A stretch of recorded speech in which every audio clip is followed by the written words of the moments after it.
السلام علیکم ورحمۃ اللہ وبرکاتہ۔ ناظرین اکرام، آج ہم بات کرنے والے ہیں کیا علماء اکرام دعوت و تبلیغ کے خلاف ہیں؟ بہت سے لوگوں کے یہ سوالات ہیں اور کچھ لوگ کھلم کھلا کہتے ہیں کہ علماء اکرام دعوت و تبلیغ کی مخالفت کرتے ہیں۔ آج ہم جانیں گے اس کی حقیقت کیا ہے۔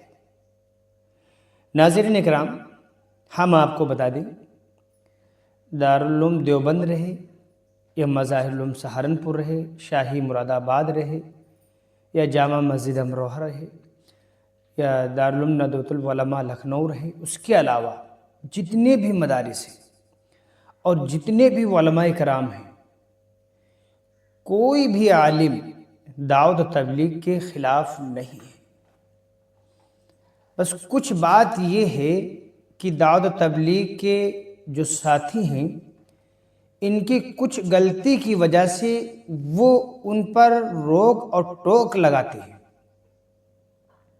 ورنہ ہم دیکھیں، حقیقت میں دیکھیں، جو عالم دین ہو دعوت و تبلیغ کا مخالف ہو یہ تو ہو ہی نہیں سکتا۔ علماء دیوبند ہو اور دعوت و تبلیغ کے مخالف ہو یہ ہو ہی نہیں سکتا۔ جو لوگ یہ باتیں کہتے ہیں وہ غلط کہتے ہیں۔ علماء کرام دعوت و تبلیغ کے خلاف نہیں ہیں، نہ تو پہلے تھے، نہ اب ہیں، نہ انشاءاللہ قیامت تک کے لیے دعوت و تبلیغ کے مخالف وہ ہوں گے۔ بس یہ ہے کہ اس میں جو حضرات لگتے ہیں ان کی باتوں پر اگر وہ کچھ غلطی کرتے ہیں، جو ہے غلو کرتے ہیں، بڑھا چڑھا کر کے کہتے ہیں، اس پر علماء کرام جو ہے ان کی مخالفت کرتے ہیں کہ بھائی اس طریقے سے نہیں کہنا چاہیے۔ اگر ہم بات کریں حضرت مولانا الیاس صاحب رحمۃ اللہ علیہ، جو بانی دعوت و تبلیغ، جنہوں نے بہت بڑی قربانی دی ہے اس دین کی خاطر، دعوت و تبلیغ کو جو ہے ایک جماعت بنانے کی شکل میں بڑی کوششیں، بڑی فکریں کی ہیں۔ وہ بھی ایک دارالعلوم دیوبند کے شاگرد تھے، وہاں سے پڑھے ہوئے ہیں، اور جتنے لوگ پڑھے لکھے لوگ علماء کرام لگے ہوئے ہیں وہ بھی کسی نہ کسی مدرسے سے فارغ ہو کر کے لگے۔ جو ذمہ دار بنے ہیں وہ بھی پڑھے لکھے ذمہ دار بنے ہیں۔ تو علماء کرام جو ہے دعوت و تبلیغ کے خلاف نہیں ہیں، ان کی مخالفت نہیں کرتے ہیں۔ یہ ہماری سوچ غلط ہے، ہماری سمجھ رہے ہیں یہ غلط ہے۔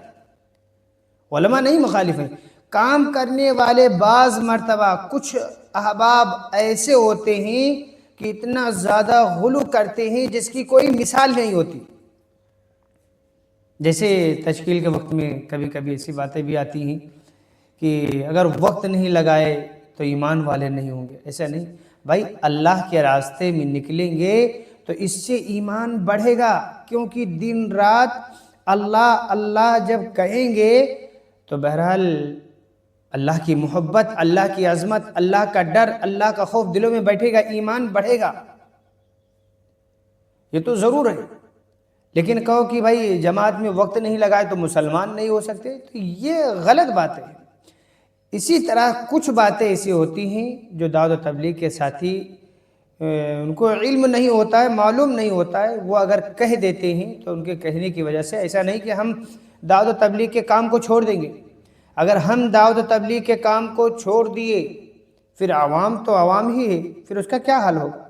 اسی لیے پڑھے لکھے لوگوں کو چاہیے کہ اس کے اندر لگیں اور لے کر کے چلیں، اس کام کو لے کر کے چلیں۔ ایک اچھی تربیت، ایک اچھی جو ہے صلاحیت رکھنے والے جب کام کو لے کر کے چلیں گے تو ایک بہترین اچھے نہج پر ہوگا۔ مولانا الیاس صاحب رحمۃ اللہ علیہ جیسے چاہتے تھے اسی نہج پر کام انشاءاللہ شروع ہوگا۔ تو اتنا تو معلوم ہوگا کہ دعوت و تبلیغ کے جو ہے علماء دیوبند مخالف نہیں ہیں، جو لوگ کہتے ہیں وہ غلط کہتے ہیں۔ اللہ ہم سب کو علم کی صحیح سمجھ عطا فرمائے۔ السلام علیکم ورحمۃ اللہ وبرکاتہ۔